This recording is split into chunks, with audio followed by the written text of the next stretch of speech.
Above the ground, a person can die in a matter of minutes. The wind moves at 40 miles an hour, the temperature reads 40 below, and exposed skin freezes before someone can finish crossing an open field. This is not cold the way most of us know cold. This is a land that kills the unprepared quietly and without mercy. And yet, just a few feet beneath that same killing ground, a family is asleep, warm, breathing slowly beside a low and glowing fire. There is no furnace down there, no machine, no insulation pulled from any factory. The walls around them are made of nothing but packed dirt, dried grass, timber, and the shoulder bones of buffalo. By everything we assume about so-called primitive shelter, these people should be frozen by morning. Instead, they are warmer tonight than some of us are right now. So how does a home built from soil and grass and bone outperform a modern house in one of the deadliest winters on Earth? The answer is stranger than you would expect, because the blizzard that should have destroyed this home actually made it warmer, the crushing weight on its roof actually made it stronger, and the frozen ground itself became part of the heating system. 3 things that should have killed these people are the very things that kept them alive. To understand how, you have to stop looking at the storm above and start listening to what the earth was quietly holding underneath. To understand what these people were up against, you first have to see this land in summer, because it lies to you. In the warm months, the northern plains look like paradise, with tall grass rolling like water under an enormous sky and rivers drifting quietly through green and fertile valleys. It feels like a place that could never hurt you. But there is almost nothing out here to stop the cold when it comes. No mountains, no forests, no wall of any kind. So when Arctic air pours down out of Canada, it races across hundreds of miles of flat, open ground and only gathers speed along the way, until what arrives is not really weather anymore. It is a weapon, a moving wind that strips the thin layer of warmth straight off a human body, until fingers go numb, breathing turns painful, and frostbite spreads in minutes. Now, most peoples of the plains answered this threat with one brilliant strategy. They ran.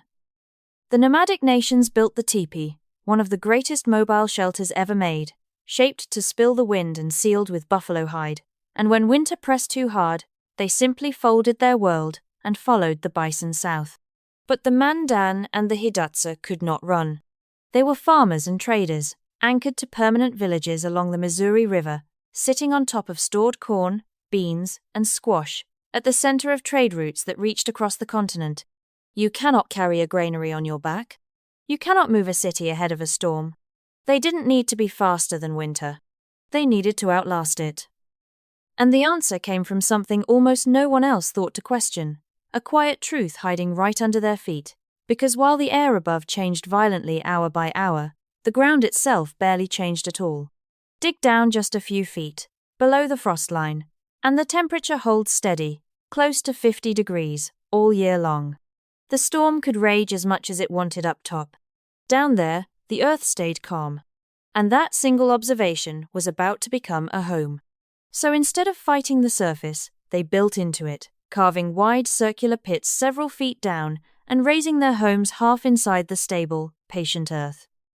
And what they created was not a cave. It was a machine for holding heat, even though it had no moving parts at all. Here is how it worked. All day, the fire at the center of the lodge burned, and its warmth didn't escape into the air the way it would in a wooden shack. Instead, the thick earthen walls slowly drank that heat in, hour after hour, storing it deep inside the soil itself. Then, long after the flames had burned low and the family had fallen asleep, those same walls began to give the heat back, releasing it gently through the night so the room never went cold. The earth absorbed warmth like a sponge by day and returned it like a quiet gift by night, which is why the temperature inside barely moved, even as the world outside collapsed into chaos. But the true genius shows up in those 3 impossible things from the beginning, the 3 forces that should have killed them. Remember them? Watch what these builders did. The wind that tore other shelters apart simply slid up and over the rounded dome, sliding across the curve instead of slamming into a flat wall. The snow that should have buried the home became a thick blanket of trapped air across the roof, so the very blizzard that tried to bury the house ended up tucking it in. And the crushing weight on top, instead of caving the structure in, pressed every beam and post tighter together, locking the whole frame into one solid piece, so that the heavier the roof grew, the stronger the house became. 3 things that should have been a death sentence turned, one by one, into the reasons they survived. Because these people never tried to defeat the winter. They studied it, they listened to it, and then they quietly let nature do the work for them. But none of this came easily, and it's worth remembering what it actually cost to build one of these homes. Before a single fire could warm a single child, the work was brutal. The builders had to carve out a circle in the ground, sometimes 40, even 60 feet across, digging into prairie soil, so hardened by frost it fought back like stone. They had no metal tools, so they made their tools from the very animal that fed and clothed them, lashing the broad shoulder blade of a buffalo to a wooden handle to make a spade out of bone. And when the frozen earth refused to give, they lit fires across the ground to thaw it, scraped away what they could, then lit the fires again. Burn, scrape, carry, repeat, for weeks, until the pit was ready. Then came the skeleton of the home. 4 great posts at the center, carrying the weight through more than 100 heavy logs, all of it crowned by a single smoke hole above the fire, an opening that had to be balanced with real care. Because too much made the heat escape, and too little let the smoke choke the room. And here is the part the history books so often leave out. These homes were not owned by the men. In Mandan and Hidatsa society, the lodge belonged to the women, and so did the knowledge of how to build it. Knowledge with no written manual anywhere, carried instead from mother to daughter across generations. They knew exactly how thick a roof had to be, how the meltwater would run in spring, which grasses held warmth the best. And inside those walls, while the storm screamed outside, life simply went on. The fire became the center of everything, the place where elders told the stories that held a people together, where children learned not from books but by doing, by carrying grass beside their mothers. Because a home like this did more than keep a body warm. It kept a family from facing the long dark winter alone.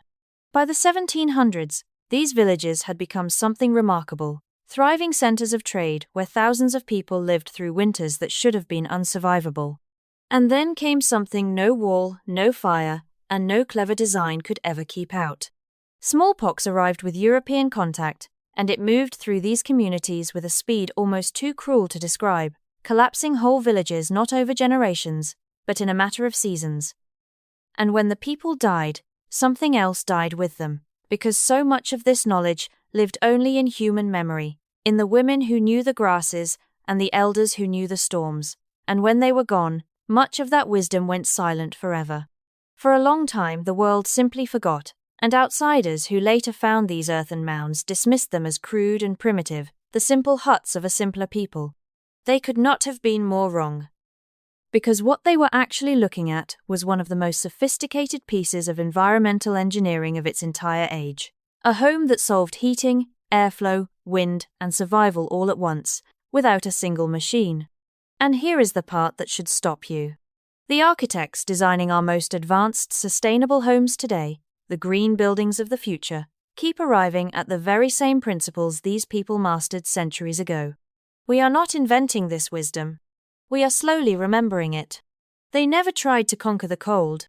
They listened to it, and they built within its rules.